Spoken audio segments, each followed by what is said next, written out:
আজরাইলের মাথা আসমানে পাও তার জমিনে। বাবারে বিপদ দেখলে মানুষের হুঁশ থাকে না। যেরকম তোমার সামনে কখনো বাঘ পড়িয়া গেলে তোমার কিন্তু হুঁশ থাকবে না রে বাবা। পাগলা কুকুর দেখলে হুঁশ থাকে না, বিষাক্ত সাপ দেখলে হুঁশ থাকে না, বিপদ দেখলে মানুষের হুঁশ থাকে না। নাফরমান বদমাশ বেঈমান যখন আখিরাতের মানজার দেখবে, নাফরমানের হুঁশ থাকবে না। রুহটা থরথর থরথর থরথর করে কাঁপতে থাকবে, রুহ বাইর হইতে চাইবে না। আজরাইল আলাইহিস সালাতু ওয়াস সালাম বসেই রুহটা পড়ে এমন জোরে থাবা মারবে, খাবার চলে কলিজার রগগুলি সিরিয়া সিরিয়া নিয়ে যাইবে। এ বড় লোক, এ শিক্ষিত, যদি আমেরিকায় গিয়া চিকিৎসা করো, লন্ডন গিয়েও চিকিৎসা করো, গোটা দুনিয়ার মানুষ একত্রিত হয়ে তোমাকে যতই হার্ট চেঞ্জ করুক, যতই তোমার রক্ত পরিবর্তন করুক না কেন, মাওলা রাজরান থেকে তোমাকে আমাকে কেউ রক্ষা করতে পারবে না। দুই দিন আগে ঘটনা ঘটবে। দেখো না, তোমার ছোট ভাইকে থাবা দিয়ে আজরাইল নিয়ে গেছে। তুমি কি দেখো না, তোমার বড় ভাই আজকে দুনিয়াতে নাই, তোমার মাও নাই, বাবাও নাই, তোমার সাথীরাও দুনিয়ার থেকে বিদায় হয়ে গেছে। কি নিয়ে রওনা করছো? নাফরমান বদমাশ বেঈমান যখন কবরে যাবে, আল্লাহ পাক ডাক দে, ফেরেশতারা আমার দুশমন কবরের মধ্যে আসছে, এ কবরের মাটি চাপ দে। অমনি কবরের দুই পাশের মাটি এত জোরে চাপ দেবে, এক পাজরের হাঁটি আর এক পাজরে লাগাইয়া ফেলাইবে।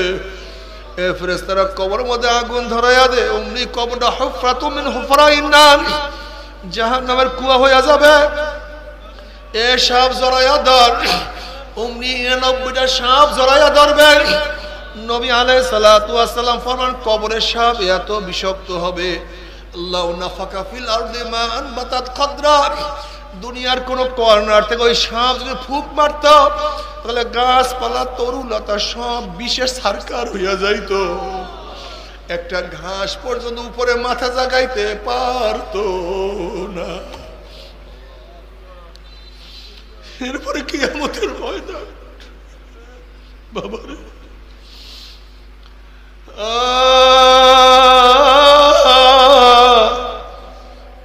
আম্মা জান আয়েশা সিদ্দিকা রাদিয়াল্লাহু আনহার উরুর উপরে, রানের উপরে মাথা দিয়ে আমার নবী আলাইহিস সালাতু ওয়াস সালাম আরাম করতেছিলেন। আম্মা জান আয়েশা সিদ্দিকা রাদিয়াল্লাহু তাআলা কিয়ামতের চিন্তা করে জার জার করে কান্না শুরু করছেন। এক ফোঁটা চোখের পানি আমার নবী আলাইহিস সালাতু ওয়াস সালামের চেহারার উপরে পড়িয়া গেছে। আমার নবী চক্ষু মেললেন, দেখেন আয়েশা কান্দে, চেহারা পরিবর্তন হয়ে গেছে, থর থর করে কাঁপা কাঁপি শুরু হয়ে গেছে। নবী বললেন, আয়েশা তুমি কেন কান্দো? আম্মা জান বলছেন, ইয়া নবী আল্লাহ, ইয়া রাসূলুল্লাহ, যে কিয়ামতের ময়দানে কেউ কার পরিচয় দেবে না। ইয়াউমা ইয়াফিরুল মারউ মিন আখিহি ওয়া উম্মিহি ওয়া আবিহি ওয়া সাহিবাতিহি ওয়া বানিহি, সেই কিয়ামতের ময়দানে আপনি আমাদের পরিচয় দিবেন না।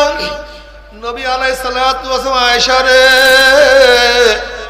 তিনটা মুহূর্ত এমন হবে যখন প্রত্যেককে নিয়ে ব্যস্ত হইয়া যাবে, যখন আমল নামা ওরা শুরু করবে, প্রত্যেকেই ব্যস্ত হয়ে যাবে। আমার আমল নামার ডাইন হাতে পরে অন্য কোনো ঘটনা ঘটিয়া যায়, যখন মিজানের কাছে যাবে সবাই ব্যস্ত হইয়া যাবে, আমার নেকের পাল্লা ওজন হয় না, গুনার পাল্লা ভারী হয়ে। যখন পুলসরাতের কিনারে যাবে, পুলসরাত ৩০,০০০ বছরের রাস্তা, চুলের চেয়েও চেকন, তলোয়ারের চেয়েও ধার, নিচে জাহান্নামের আগুন, আমার বর্ষার চেয়ে অন্ধকার, আল্লাহ মাফ করিয়া দাও। ওয়া ইন মিনকুম ইল্লা ওয়ারিদুহা কানা আলা রাব্বিকা হাত্তাম মাকদিয়্যা সুম্মা নুনাজ্জিল লাযিনা তাকাও ওয়া নাযারুয যালিমিনা ফিহা জিসিয়্যা, যাদের মধ্যে ঈমান ও তাকওয়া থাকবে তারা তো পুলসরাত পাড়ি দিয়ে মাওলার জান্নাতে চলে যাবে। এর পিছনে কি কারণ ছিল? এক নামদারি মুসলমান আব্দুল্লাহ বিন সাওয়া, এই আব্দুল্লাহ বিন সাওয়ার মতো এক নামদারি মুসলমান ইসলামের জগতে যে ক্ষতি করছে, এত বড় ক্ষতি আবু জাহেলও করতে পারে নাই। বিশ্বাস হয় না। আবু জাহেল বদরের ময়দানে আসছে, নিজেও কারবার শেষ, নিজেও আর ফিরতে পারে নাই। আবু সুফিয়ানও এত বড় ক্ষতি করতে পারে নাই। জাহিলি যুগের কথা বলতেছে, পরবর্তীতে ফতে মক্কার সময় আবু সুফিয়ান রাদিয়াল্লাহু তাআলা মুসলমান হয়ে গেছেন। উতবা সাহেবা আবু লাহাবও এত ক্ষতি করতে পারে নাই যেই ক্ষতি করছে এক নামদারি মুসলমান। শুধু কি ক্ষতি, এই যে আমাদের মধ্যে যত ফেরকায়ে বাতিলা, জাবরিয়া, কাদরিয়া, মুআত্তিলা, মুতাজিলা, শিয়া, কাদরিয়া, ইসনাই আশারিয়া, রাফিজি, খারিজি, এই যত ফেরকায়ে বাতিলা সূচনা হয়েছিল এই জঙ্গে সিফফিন থেকে। সব কিছুর উৎপত্তি স্থান এই জঙ্গে সিফফিন। কেউ আহলে বাইতের মুহাব্বতে খারিজি হয়ে গেছে অতিরিক্ত অতিরঞ্জ করতে গিয়ে, আবার কেউ সাহাবাদেরকে গালি দিতে গিয়ে শিয়া হয়ে গেছে। এই ভেজাল, ওখান থেকে সমস্ত জিনিসের উৎপত্তি হয়েছে। এই নামধারী মুসলমান খুব খতরনাক। আপনারা জানেন স্পেনের মধ্যে মুসলমান 950 বছর শাসন করেছে, 1-2 বছর না। যে তারিক বিন জিয়াদ রহমতুল্লাহ আলাইহি মাত্র 5000 সৈন্য নিয়ে স্পেনকে দখল করেছিল। স্পেনের নদী পাড়ি দেওয়ার পরে তারিক বিন জিয়াদ রহমতুল্লাহ আলাইহি সমস্ত নৌকাগুলিকে জ্বালিয়ে দিয়েছেন। তিনি ঘোষণা দিয়েছেন, সামনে তোমাদের শত্রু, পিছনে সাগর। হয়তো শত্রুদের মোকাবেলা করে শহীদি মর্যাদা লাভ করো, অথবা কাপুরুষের মতো নদীর মধ্যে ঝাঁপ দিয়ে মরো, এর বাহিরে কোনো রাস্তা নাই। হয়তো যুদ্ধ অথবা কাপুরুষের মতো আত্মহত্যা, যেইটাকে ইচ্ছা বাঁচো, অন্য কোনো পথ নাই। মুসলমানরা কাপুরুষের মতো মরার পথ বেছে নেন নাই, বরং বীরের মতো যুদ্ধ করে বেঁচে থাকার, গাজী হওয়ার সিদ্ধান্ত গ্রহণ করেছিলেন। স্পেন দখল করছে, 950 বছর মুসলমানদের শাসন ছিল। কিন্তু আমরা কি দেখলাম, আবু দাউদ আব্দুল্লাহর মতো এই মুনাফিক গোটা স্পেনটাকে ধ্বংস করে ফেলছে। এই 5 ভর উপমহাদেশ প্রায় 850 বছর পর্যন্ত আমরা শাসন করেছিলাম, মুসলমানরা শাসন করেছিল। কিন্তু এই মীর জাফর, মীর সাদেক, ঘোষিনী বেগম এরকম মুনাফিকের কারণে প্রায় 200 বছর আমরা গোলামি করেছিলাম। ব্রিটিশ কিন্তু এদের শাসন করে নাই, তারা মুসলমানদেরকে শোষণ করেছে। আপনি চিন্তা করতে পারবেন না কি পরিমাণে শোষণ করেছে। মহীশূরের যুদ্ধে হায়দারের ছেলে টিপু সুলতান যুদ্ধে হারেন নাই, মীর সাদেকের মতো মুনাফিকের কারণে তিনি হেরেছিলেন।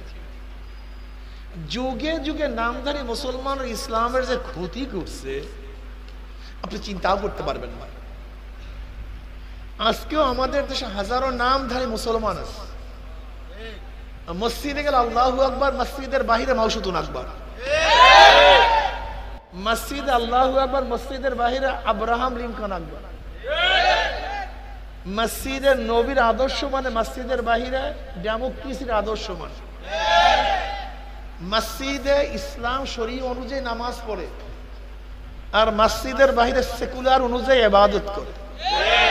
সবই ভেজাল। আমি কোন জায়গায় যে মলম লাগাবো, ঔষধ দেবো আমি নিজেই জানি না। জ্ঞানজাম সব জায়গায়। আচ্ছা আমি একটা উদাহরণ দিই, দেখেন তো আপনাদের উদাহরণের সাথে মিলবে কি মিলবে না।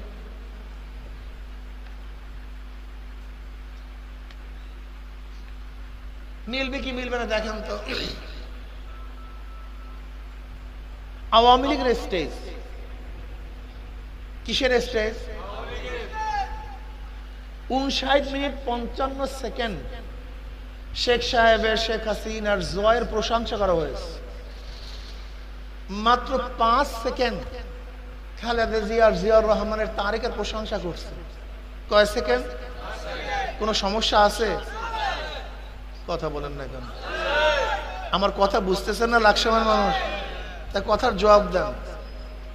59 মিনিট 55 সেকেন্ড কার প্রশংসা করছে? শেখ সাহেব, শেখ হাসিনা, জয়ের, আওয়ামী লীগের। মাত্র 5 সেকেন্ড যদি খালেদা জিয়ার তারেকের প্রশংসা করে, কোন সমস্যা আছে? কি লাগছে? আগুন লাগছে, পুরা গ্যাঞ্জাম লেগে গেছে। ওরে গ্যাঞ্জাম রে, পিটা মার ধর, এ দালাল কারবার শেষ। এক ব্যক্তি বিএনপির স্টেজে 59 মিনিট 55 সেকেন্ড বিএনপি তারিফ করছে, প্রশংসা করছে জিয়াউর রহমানের, খালেদার, তারেকের। মাত্র 5 সেকেন্ড জয়ের, শেখ হাসিনার, শেখ মুজিবের প্রশংসা করছে। কোনো সমস্যা আছে? আগুন লাগছে? আরো সহজে বুঝেন, এক স্বামী তার স্ত্রীর 59 মিনিট 55 সেকেন্ড তারিফ করছে। তোমার মতো স্বামী হয় না, সুঠাম দেহ বিশিষ্ট, তুমি নরম, তুমি সবচেয়ে বেশি আমাকে ভালোবাসো, তোমাকে দেখলে আমার হুঁশ থাকে না, তুমি আমার জীবন, তুমি আমার মন, তুমি আমার সব। তারিফ একলা আসমানে উঠায় দিচ্ছে।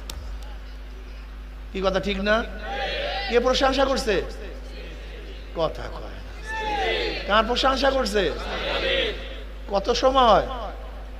59 মিনিট 55 সেকেন্ড। কিন্তু শুধু 5 সেকেন্ড বলছে অমুক যুবকটা আমার কাছে খুবই ভালো লাগে। কি কথা কয় না? হ্যাঁ, আবার স্বামী স্ত্রীর 59 মিনিট 55 সেকেন্ড তারিফ করছে। ডাগর ডগর তোমার চক্ষু, তোমার নাক নয় যেন তীর, তোমার হোঠ নয় যেন সেরকম লিপস্টিক। একে তারিফে বাসায় উঠেছে, আসমানে উঠেছে। কি কথা ঠিক না? শুধু বলে যে অমুক মেয়েটাও তো আমার কাছে অনেক ভালোই লাগে।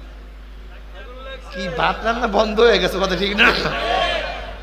হ্যাঁ, বিছানা আলাদা হয়ে গেছে। আমি কি বুঝাতে চাই, এইটা বুঝতে হবে। আমি কি বুঝাতে চাইলাম, এইটা যদি একবার বুঝেন তাহলে হাজার মাসালা হল হয়ে যাবে। শুধু এই কথাটা বুঝাতে চাই। স্টেজ যার, শুরু থেকে শেষ পর্যন্ত প্রশংসা, অন্য কাউ ঢুকতে পারবে না। যদি ঢোকো জ্ঞান ঢুকতে পারবে। স্টেজ যার, প্রশংসা। তুমি যাকে মহব্বত করো শুরু থেকে শেষ পর্যন্ত তারই প্রশংসা তারই হবে। মাঝখানে কেউ ঢুকছে, ফায়ার হয়ে গেছে, আগুন লেগে গেছে। কি কথা ঠিক না? এবার বলো তো, তুমি মুসলমান, মসজিদে গিয়ে ইসলামের প্রশংসা করছো, মসজিদের বাহিরে গিয়া যদি কালমার্স, মাউসুতুন, Abraham Lincoln, secularism, democracy, socialism, capitalism, কমিউনিজমের প্রশংসা করো, কি কথা কয় না? এবার বোঝা নেই মনে হয়। আগুন লাগে না? আরে তুমি তো মরা, তুমি জানোই না আগুন লাগলে কি হয়। তোমার দেল তো মরিয়া গেছে, তোমার দেল তো মুদ্রা দেল, এটা জিন্দা না। তুমি নবী আলাইহিস সালাত প্রশংসা করছো, আবার স্টেজে উঠা বলছো যে কার্ল মার্ক্সের নীতি আদর্শ এত সুন্দর, মুক্তির একমাত্র পথ। আব্রাহাম লিঙ্কনের ডেমোক্রেসি ব্যতীত মানুষ মুক্তিই পেতে পারে না, শান্তিই পেতে পারে না।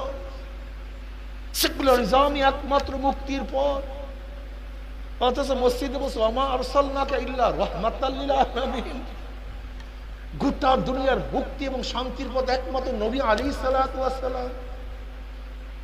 এক সময় বললা সবকিছুর নবী, আর অন্য স্টেজে যা বলছো না সবকিছু মুখে। যেরকম স্ত্রীর মুখে 5 সেকেন্ড অন্য কারোর প্রশংসা স্বামী শুনতে পারে না, ঠিক একজন মুমিন মুসলমানের মুখের মধ্যে আমার মাওলা পাক রব্বুল আলামিন 1 সেকেন্ড আল্লাহ আল্লাহর রাসূলের বাইরে কোনো প্রশংসা শুনতে পারে না। যেরকম 5 সেকেন্ড অন্য প্রশংসা করলে কারবার শেষ হয়ে যায়, ঠিক তুমিও যদি কয়েক সেকেন্ড ইসলামের বাহিরে অন্য কোনো আদর্শের প্রশংসা করো, ইন্নাদ দীন ইনদাল্লাহ, ইসলামের খেলাফ হয়ে যায়। আসলে আমাদের বড় সমস্যা কি বিশ্বাস করবেন, আমাদের অধিকাংশ মানুষ দিন সম্পর্কে বুঝেই না। আলেমরা পর্যন্ত বুঝে না। হুয়াল্লাযী আরসালা রাসূলাহু বিল হুদা ওয়া দীনিল হক লিউযহিরাহু আলা দ্বীনি কুল্লি, লিউযহিরাহু আলা দ্বীনি কুল্লি, তার দ্বীন সমস্ত দ্বীনের উপরে কি পাবে? বিজয় লাভ করবে, প্রাধান্য লাভ করবে। দেখেন, তার দ্বীন সমস্ত দ্বীনের একই শব্দ প্রয়োগ করা হয়েছে। বাতিল দ্বীনকেও দ্বীন বলা হয়েছে, দ্বীনে হককেও হক বলা হয়েছে। লিউযহিরাহু আলা দ্বীনি কুল্লি, লিউযহিরাহু আলা দ্বীনি কুল্লি বলতে কোন দ্বীন? খ্রিস্টান, ইহুদি, নাসারা, অমুক তমুক, ইসলামের বাহিরে যত আদর্শ যত নীতি আছে সমস্ত নীতিকে বোঝানো হয়েছে। দ্বীন একটা মুতলাক শব্দ। দ্বীন কি শব্দ ভাই? মুতলাক। দ্বীন বার হক, দ্বীন বার বাতিল। যেমন ইলাহ একটা মুতলাক শব্দ। লা ইলাহা বলেন, কোন ইলাকে আপনি খারেজ করছেন? কোন ইলাকে বাদ দিয়েছেন? লা ইলাহা, আমি মানি না কোন ইলাহ। নিশ্চয়ই কোন ইলাকে তো বাদ দিচ্ছেন আপনি। ইলাহ কি জিনিস? ইলাহটা মুতলাক, ইলাহ বার হক, ইলাহ বার বাতিল। আর রাআইতা মান ইত্তাখাযা ইলাহু হাওয়াহু, এখানে হাওয়াই নফসকে আল্লাহ কি বলছেন? ইলাহ বলছেন। ইলাহ এমন একটা জিনিস, ইলাহ বার হক, ইলাহ বার বাতিল। আমি সমস্ত বাচ্চা, খবরদার ওঠা বসা করবো না, এটা ক্লাস, খবরদার। আল্লাহুম্মা সাল্লি আলা মুহাম্মাদ। এটা জাহেলদের ক্লাস না, ওঠা বসা করবো। আল্লাহুম্মা সাল্লি আলা মুহাম্মাদ। লা ইলাহা, আমি কোন ইলাহ মানি না। এই ইলাহ বলতে কি?